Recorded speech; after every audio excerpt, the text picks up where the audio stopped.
जाएगा राजनीतिक दृष्टिकोण के साथ में बेरोजगारी को लेकर के, क्योंकि मेरे साथ आज वार्ता करने के लिए जुड़े हैं सर्वेश जी। और वो यदि देखा जाए तो एक ग्रामीण क्षेत्र में छोटे मोटे व्यवसाय के रूप में भी कार्य करते हैं और युवाओं से ज़्यादातर लगाव रखने वाले हैं और युवा भी हैं।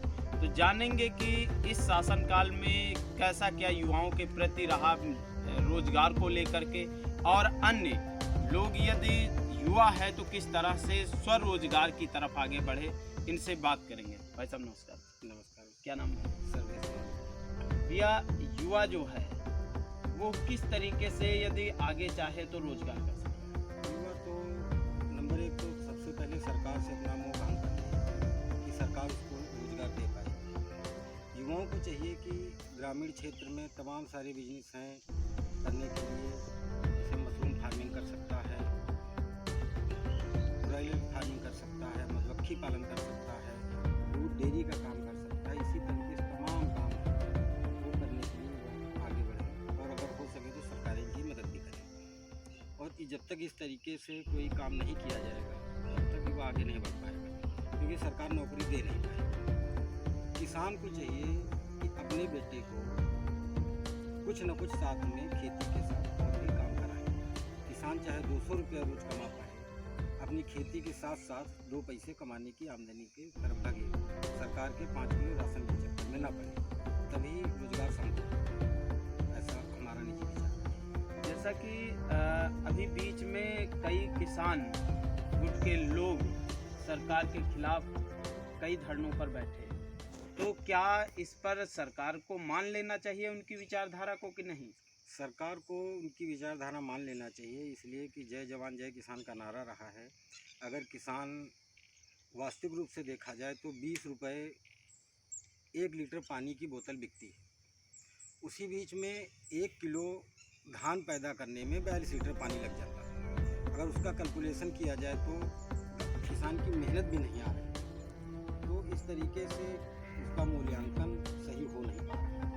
तो किसान की अगर बात नहीं मानेगी सरकार, तो किसानों को अपनी बात मनवाने के लिए जो हमको सबसे बेहतर तरीका लगता है कि किसान अपने खाने भर के गेहूँ बोले, अपने खाने भर के धान बोले और अपने खाने भर का ही दलहन बोले, बाकी की खेती खाली छोड़े, क्योंकि सरकार की गायें चरे, उसमें घास होती रहेगी, अपना खाते पीते रहेंगे।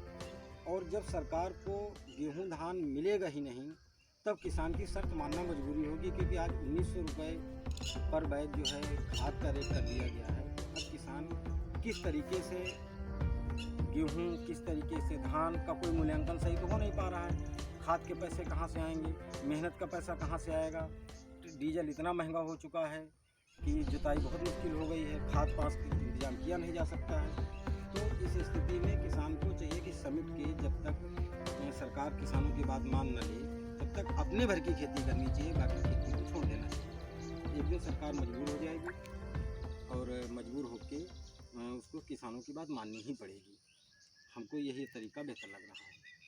किसान कहा जाए एक देवता के रूप में माना जाता है, और फिर भी किसान को सरकार इग्नोर करती जा रही है। उनकी कोई भी योजना, कहा जाए कि जो भी उनकी मांगे हैं नहीं मान रही है, और ना मानते हुए भी उन पर कहीं ना कहीं कहा जाए कि अत्याचार और प्रताड़ित भी करने का कार्य कर रहा है। ऐसे कई मामले हुए, तो उन पर मेन तो ये जो युवा होता है, युवा ही किसी देश की दिशा और नीति को बदल सकता है। तो युवाओं के लिए मेन आप किस तरीके से विचार? युवा को सरकार दबाना चाहती है। सरकार चाहती है कि युवाओं की आवाज़ मेरे तक ना आवे और ये लोग उल्लंघन ना करें।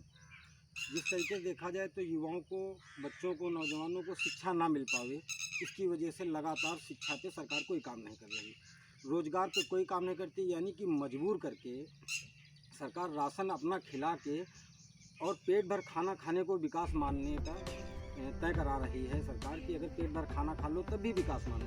तो सकते 2014 से पहले जो रोजगारों के हाथ में, जो युवाओं के हाथ में जो रोजगार था, उसकी अपेक्षा अब 0 हो गया। जीडीपी भारत की माइनस में चली गई। और देखा जाए तो जो रोजगार जो चल रहे थे वो पूरी तरीके से बंद पड़े हैं। उस पर ना ही तो कोई फंडिंग हो पा रही है सरकार की तरफ से, ना ही जो है सरकार की तरफ से कोई सहायता मिल पा रही है। इस वजह से टोटल रोजगार ध्वस्त होते चले जा रहा है और हमको ये लग रहा है कि ये बहुत जल्दी एकदम जीरो हो जाएगा, कोई काम ही नहीं कर पाएगा, पेट भर खाना ही बड़ा मुश्किल हो जाएगा। बहुत बहुत धन्यवाद सर।